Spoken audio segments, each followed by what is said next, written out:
বিসমিল্লাহির রহমানির রহিম। প্রিয় শিক্ষার্থীবৃন্দ, তোমরা নিশ্চয়ই দ্বিধাদ্বন্দ্বের মধ্যে আছো যে শিক্ষা প্রতিষ্ঠান খোলার বিষয় নিয়ে।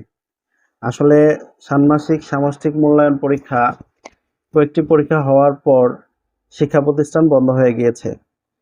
দেশের এই পরিস্থিতিতে অনেক ত্যাগ তিক্ষার বিনিময়ে দেশের শিক্ষা ব্যবস্থা, শিক্ষক শিক্ষার্থী, দেশের মানুষ একটা মুক্ত বাতাসের সন্ধান পেয়েছে। এমন অবস্থায় আমরা যেই শিক্ষা প্রতিষ্ঠান খোলার নির্দেশনা পেয়েছি, কিন্তু শিক্ষা প্রতিষ্ঠান পরিচালনার জন্য কোনো নির্দেশনা এখনো সঠিকভাবে পাওয়া যায়নি। তাই যে সকল শিক্ষার্থীরা স্কুল কলেজে যাইতে নিরাপদ মনে করো, তোমরা স্কুল কলেজে নিয়মিত যাবে। আর যদি কেউ নিরাপদ মনে না করো, একটু সমস্যা দেখা দেয় কিংবা কোনো সমস্যার সম্মুখীন হতে হয়, তাহলে তাদের আপাতত স্কুল কলেজে যাওয়ার প্রয়োজন নেই।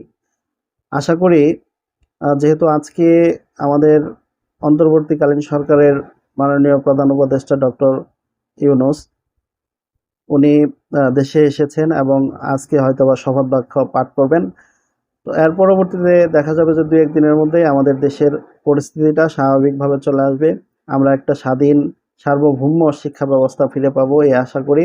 এবং কি ষান্মাসিক সামষ্টিক মূল্যায়নের পরবর্তী যে কার্যক্রমগুলো আছে, এই বিষয়ে এখনো কোনো সুনির্দিষ্ট কোনো সিদ্ধান্ত আসেনি। যদি সুনির্দিষ্ট কোনো সিদ্ধান্ত যখনই আসুক, আমরা আপনাদেরকে সাথে সাথে জানানোর চেষ্টা করব ইনশাআল্লাহ।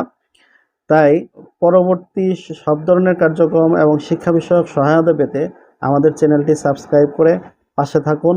ধন্যবাদ সবাইকে। আসসালামু আলাইকুম।